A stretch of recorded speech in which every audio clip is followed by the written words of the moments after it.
Or से तो भूमिका अभी सभी ने स्पष्ट की है।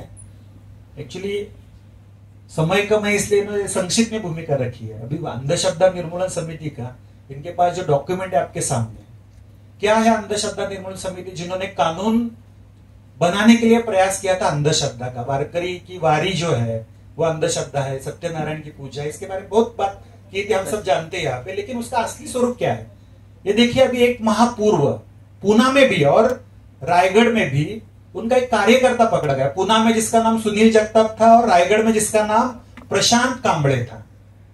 अर्बन नक्सलवादी करके काम था, अधिकृत है आपके सामने, एटीएस ने उनके ऊपर एफआईआर दर्ज किया हुआ है।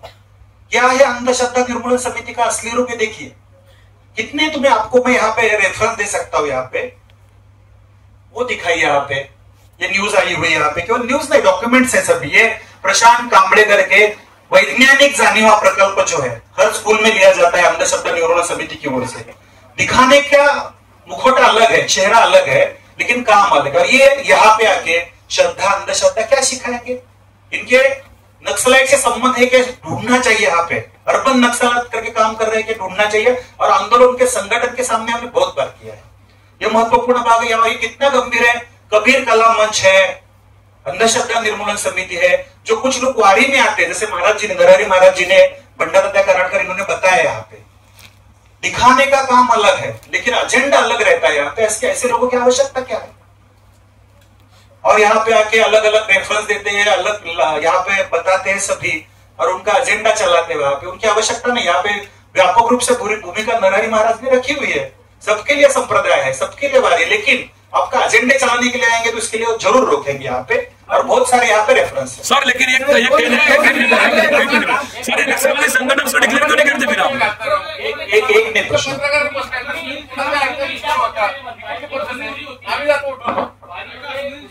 पत्रकार नहीं है कभी? ओ मेरा आई कार्ड भी है पत्रकार का। एक प्रश्न विचार तुम्ही म्हणताय वारीमध्ये घुसखोरी होती है।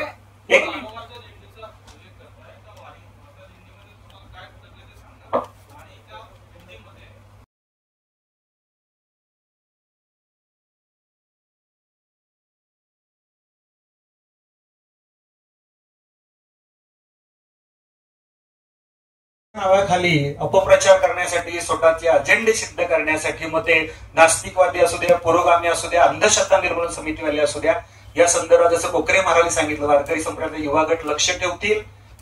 पालखी सोहळ्याचे प्रतिनिधी या ठिकाणी आहेत, त्यांनी तशा योजना केलेल्या आहेत। एवढ्या सगळ्यातनं जर काही निर्माण झालं तर सरकारने त्याच्याकडे लक्ष द्यायला पाहिजे, कारण हा प्रश्न संवेदनशील आहे। आणि आधीच सरकारने संबंधित लोकांना सूचना दिल्या पाहिजे। जसं कुठल्याही प्रकारचं तुम्ही अजेंडा राबवताय, मग कुठली दिंडी काढताय आणि काय करताय, याच्यामध्ये दिंडी काढायला जसं विचारलं तसं कोणाला विरोध नाही। महत्वाचा मुद्दा आहे, नाव दिंडीचं, नाव समतेचं आणि कुठलं त्याच्यामध्ये असेल आणि अजेंडा वेगळा राबवत असाल, सरकारचे पैसे घेऊन राबवत असाल, तर ह्याची सरकारनं निश्चित चौकशी केली पाहिजे।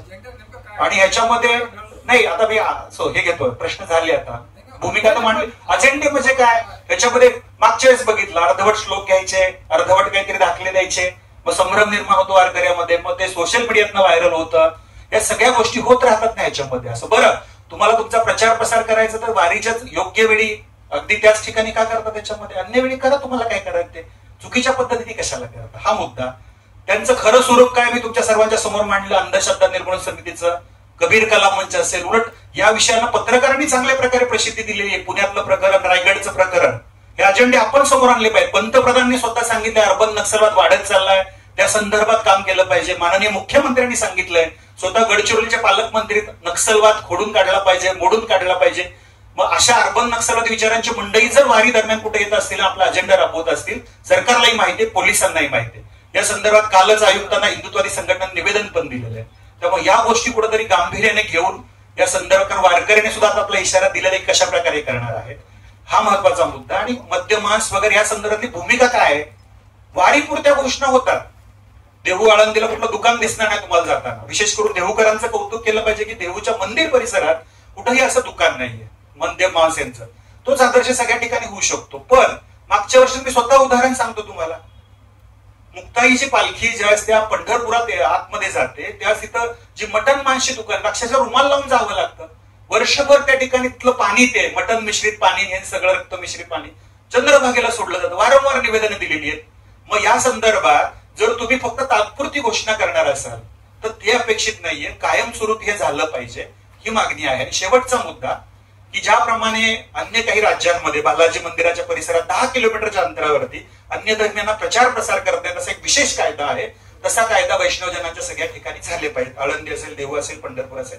हे मागणीचा ह्या पूर्ण पत्रकार परिषदेत